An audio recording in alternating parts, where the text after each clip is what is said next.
Awak sistem roket peluncuran ganda Tornado G dari kelompok pasukan Vostok menyerang peralatan angkatan bersenjata Ukraina yang bergerak menuju garis kontak tempur. Rekamannya diunggah di akun Telegram @MOD_Russia pada Sabtu 30 Agustus 2024. Penghancuran peralatan militer Ukraina dikonfirmasi oleh rekaman pemantauan objektif dari kendaraan udara tak berawak. Mengandalkan pemantauan UAV, militer Rusia secara tepat membidikkan serangannya pada titik pertahanan Ukraina. Dapat dilihat dalam rekaman ada lebih dari 10 rudal mematikan diluncurkan ke titik pertahanan musuhnya. Video ini kemudian viral dan menuai beragam respon dari warganet. У него есть компьютер, установлена система автоматического управления огнем. Можно наводиться, не выходя из машины. Ничего, включать это работает. Если можно наводиться быстрее, эффективнее включать, и маневр быстрее.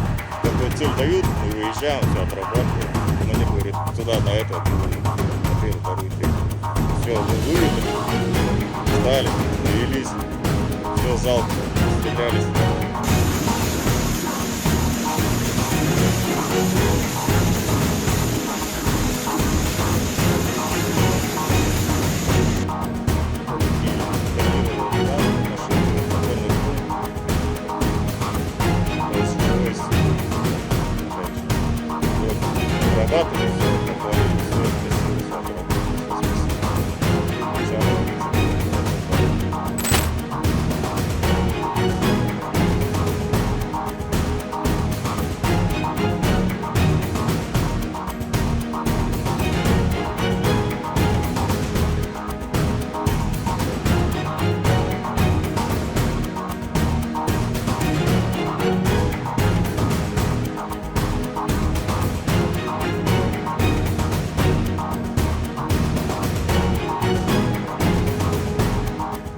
Download Tribun X sekarang, menghadirkan lokal menjadi Indonesia.